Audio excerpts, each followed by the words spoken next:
On my grandmother's 75th birthday, she went to a lawyer's office to draw up her last will and testament. She told the lawyer that she wanted to be cremated.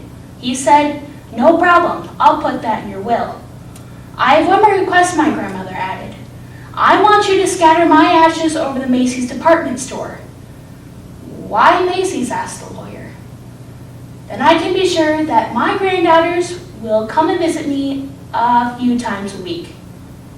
"Well, sorry, Grandma, we sort of buried you with your Dayton's charge card instead."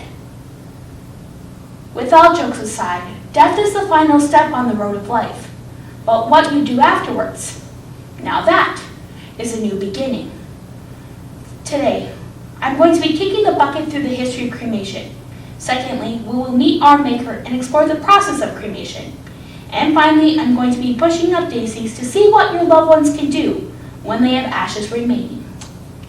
But first, let's turn up the heat to explore the history of cremation. Cremation occurs in the crematory, consisting of one or more cremator furnaces. A cremator is an industrial furnace capable of generating temperatures from 1500 to 1700 degrees Fahrenheit, as stated by the National Cremation Society's website, last updated in January 2014. In modern furnaces, it may take as fast as 1 hour per 99 pounds of body weight. The people who started this inflaming trend also discovered fire in the early Stone Age in the southern part of Europe. Then cremation spread during the late Stone Age to the northern part of Europe and the western part of Asia. After that, it was laid to rest by the Catholic Church because it was not allowed according to the Catechism of the Church, as it was not a proper way to respect the dead and to respect the human body. It was only accepted when extreme public necessity, plague, or natural disaster, which required rapid disposition of bodies, as stated in Stephen Petro's 2001 book, Purified by the Light, A History of Cremation in America. Cremation was brought out of the Stone Age, again in 1963, when the Holy Office of Instruction modified the Catholic Church's position, and now it has been used ever since. Stand-up comedian Rusty Ward once said, "I'm thinking, when my time is up, I like to be cremated. Most people, when they are cremated, they want their ashes to be released over the ocean, or maybe on a grave of a loved one. For me, I like to be sprinkled over the food of somebody I don't like. I think it's the ultimate way to say, bite me." Well, for Rusty, there are other ways that you can spread your ashes. With cremation, you can put your ashes in just about anything or anywhere. An average person is about 9 pounds of ashes, so that is a lot of ashes to deal with. Fortunately, there are places like Ashes to Ashes Urn Company which specialize in rings, necklaces, and even paintings. According to the LifeGem website, last updated in January 2014, you can pick the diamond colors of red, yellow, blue, green, or colorless for your ring. Now, these are not your $20 rings you can get at Walmart. These rings cost from as little as $2,500 to $20,000, as stated on the LifeGem website. LifeGem continues that over 4,000 people have diamonds commemorating their loved ones, although NASA has stopped sending living people to space. But if you're dead, no problem. As reported by the Celestis Incorporated website, last updated January 2014, they place a symbolic portion of cremated remains into the Earth's orbit, onto the lunar surface, and even into deep space.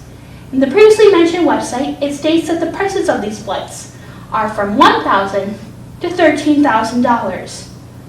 But for those on the adventurous side, you can have your ashes buried at sea. No, not just throwing your ashes overboard, but in coral reefs. From the website, Eternal Reefs Organization explains that the process is just picking out size rock you want, and they put the ashes in there for you, and they have a ceremony planned for the placing of the rock on the coast of Florida, from Miami to Southport Myrtle Beach. After that, the family will get a symbolic plaque telling them where their loved ones are, by the latitude and longitude.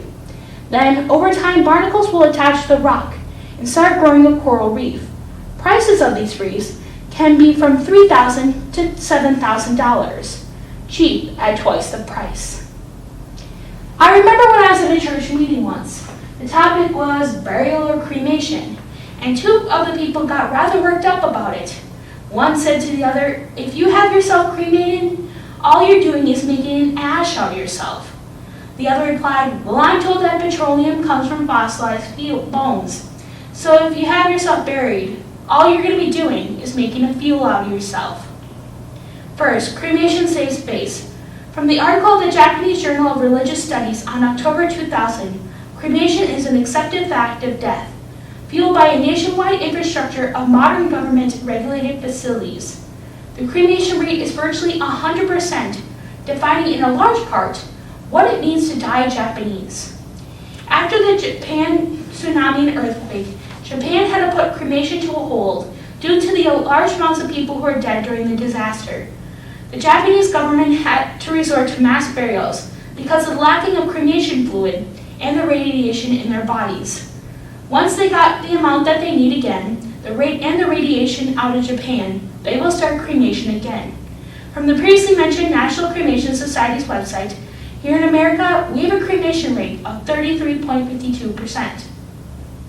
Second, cremation can help save the earth. An article from the Scientific American named Eco Afterlife, Green Burial Options on September 2008 explains that each year, American funerals consume 30 million board feet of casket wood, 90,000 tons of steel, 1.6 million tons of concrete for burial vaults, and 800 gallons of embalming fluid, and thousands of acres of land. Cremation has internally been around, but hopefully we now know more by firing up about the history of cremation, laying down the facts of what you can do when you have ashes from your loved ones, and finally scattering the ashes and exploring the implications surrounding cremation. It is time we finally put this topic to rest.